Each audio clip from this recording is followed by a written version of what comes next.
I am here with Tiffany Cross today with CredEvolv, and I am so excited to have this opportunity with you and talk about some of the things that CredEvolv does for clients. Already see what they do for our clients. So I'm just really appreciative that you've taken the time to kind of answer some questions that I see come across my desk. So thank You, you Kim. for being No, here. thank you, Kim. I absolutely love working with you. You're such a good lender. You're so engaged with your clients, and it's just great to have, a fresh relationship with somebody that truly cares about the end result of their client. So it's awesome to be here. Thanks for having me. I appreciate that, and the feeling is mutual for sure. So let's just get right to it. So number one, the question that I have is, what is the difference between CredEvolv and other credit repair companies? The number one question that we get to, it's a great one to start out with. I mean, at the end of the day, there's more bad actors in the credit remediation or credit repair space than good. And so we find that, lenders, realtors, clients kind of cringe when they hear credit repair, and rightfully so, right? We understand that. And we completely created a solution for that.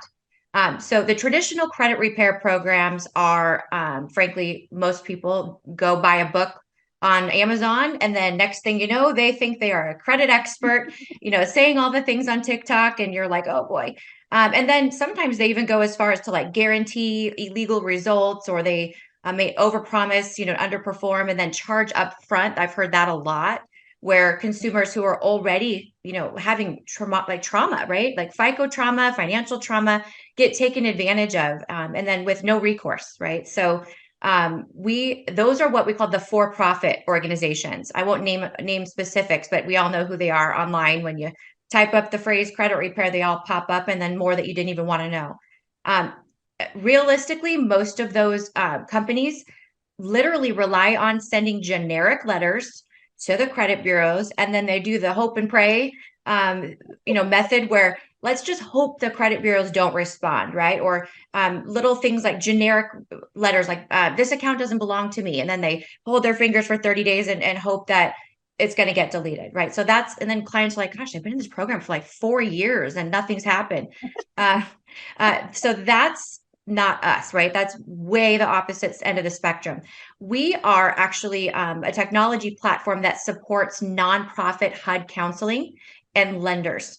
So when a consumer is referred to us because they have, the goal or the dream of home ownership, and they just don't know, how do I improve my score, right? Then we partner that consumer with their own personal credit coach that's a HUD counselor. A HUD counselor is literally like a government approved solution to drive effective, improvement in score, or frankly, to bring forth education to the consumer in an ethical and affordable way.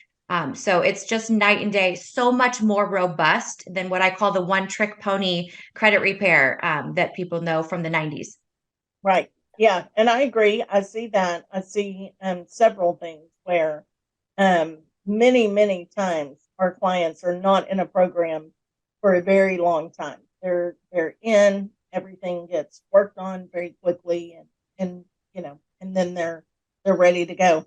So I have another question. So I've had clients in the past that are ready to buy a home, and they didn't know that they had anything even on their credit report that could affect their home buying. So what happens when it's just maybe one or two things? Do y'all work on that, or does it need to be more extensive? All the things, right? So we really believe that what makes us successful is our strategic action plans are really created as individually as, what I always say, like a credit fingerprint, right? We can't just have Kim's solution be just coincidentally identical as Tiffany's, right? We have different types of scenarios, different goals, different budgets, different timelines.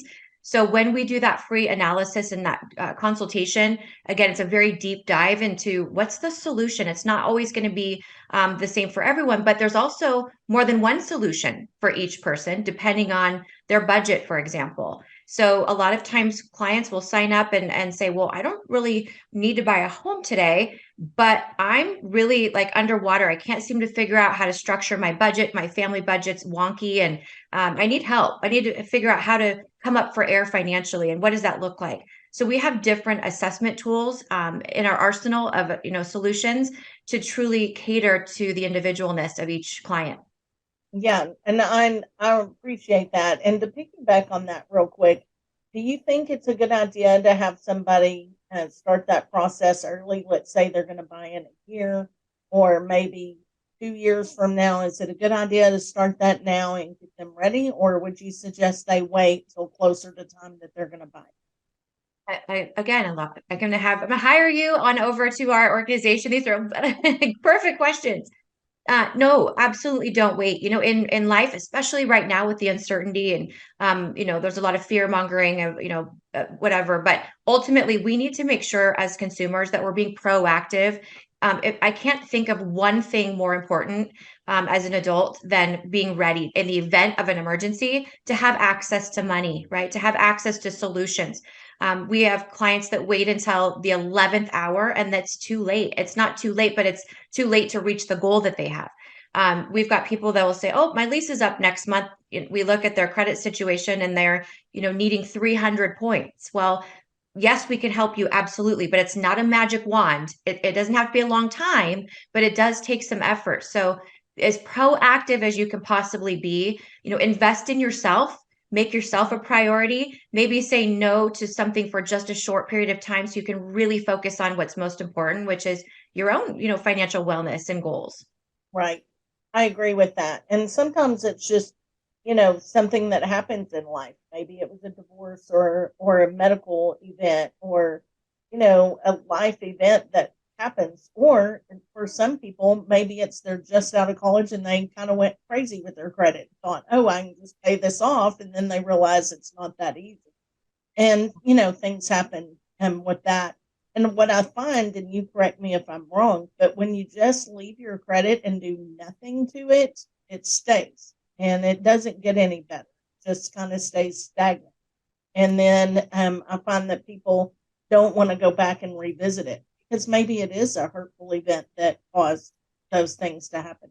So I guess, what does CredEvolv do for those clients that are discouraged or maybe afraid to really tackle what needs to be done with their credit?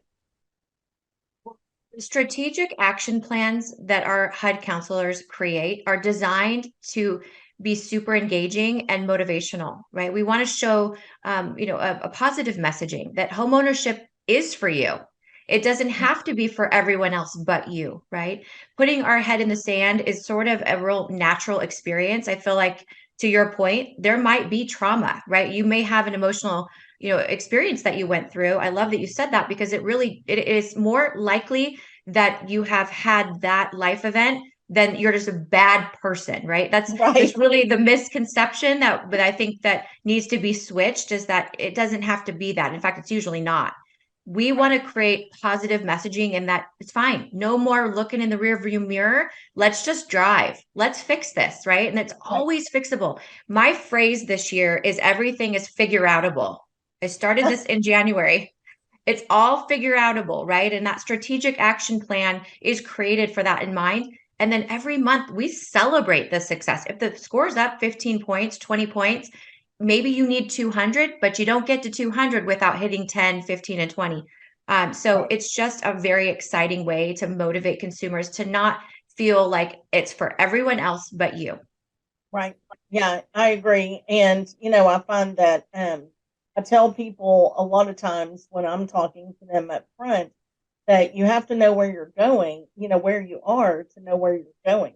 You can't just go somewhere, without a map. And to me, anytime, even going from a score of 700 to a 740, having a counselor to help you figure that out, sometimes that's harder than going from 600 to a 700.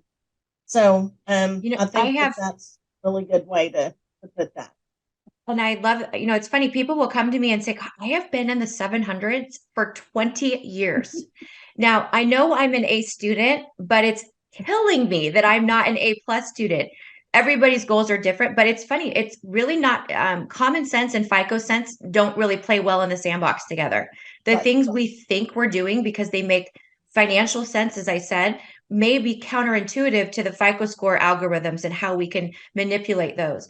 So, don't be ashamed that you don't know. I mean, very few people were taught this in school ever. It's kind of like learning it the hard way is how you learn it, which is wrong. It should be different. But yeah, absolutely. That's what we're here for. We love that. Well, and you just said something that made me think about something else real quick, because you were talking about FICO sense and common sense doesn't always go together, and that's so true. I, I guess that I try to tell my clients um, to let us take a look first, because what they may be doing is not really helping at all. And I would rather them hold on to their money Yeah. so they can buy a house and do the right thing. Getting ready for a mortgage is very different than getting ready to buy a car or other things. So, talk about when we talked in the past, you mentioned mortgage readiness coaching. Tell me a little bit about that. What does that look like? So when we're working with the client, it's not just about credit. Sometimes, as I mentioned, it's about, yes, I need credit improved, but I really want it for the purpose of purchasing a home. And since underwriting guidelines are a requirement, right? We know there's debt to income consideration. We know there's employment verification. There's a lot of things that have to go in addition to the FICO score improvement. And our system is designed to interact with Freddie Mac's home coaching assessment tools. So, what does that mean to a consumer? Probably not much, other than we guide that process as well. We will walk you through what you would need them to be ready for to hit the ground running. Now, we're not trying to play mortgage underwriter, or nor are we trying to become a lender. We just use the same tools and assessments that you use to be able to guide and instruct intelligently a consumer towards mortgage readiness. So it's like having 5 different things in one process, and you get all of it, right? If you want it, Yeah, you get all of it. yeah, I love that. So, I guess by wrapping this up, tell me, what is the first step? What's the okay? I'm ready to buy a house, or I'm ready to do something. What's the next step? Where did we go first? First step is saying, okay, you know what? Nothing could be harmed by having a free consultation. What could be the worst thing about sitting with someone and getting a complimentary roadmap to at least hear what it would look like to move forward? So I recommend, Kim, that any client that working with you contact you and just say, listen, Kim, I want to get a consultation. Kim will refer, you will refer right over to us. We have a great interaction. Our systems are designed to talk to each other so that you can stay engaged. And I know you do a great job of that. But then we go from there, right? So we'll determine whether or not it's a good solution. And if it is, you hit the go button and hold on for dear life, because what you thought wasn't possible will be possible within just a few short months. Right. I agree. I agree. And I think anything is possible. And I have a passion for helping home buyers buy homes. And, it's just something I think about this all the time, that in some of the worst moments in my life, when I owned my own home, guess what I did? I went and painted a room, or I went and bought Yeah. something for my house, and I could, because it was my home. I wasn't renting, so I didn't have to worry about a landlord or anything like that.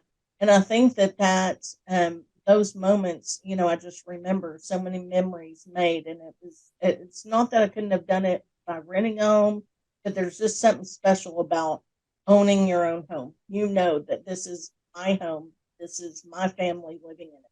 And so, therefore, that passion just comes through to help everybody.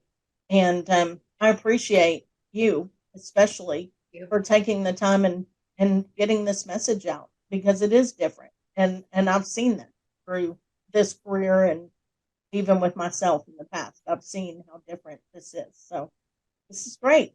I love Well, it. thank you. Thank you, Kim. And we love that you love it. Keep loving it.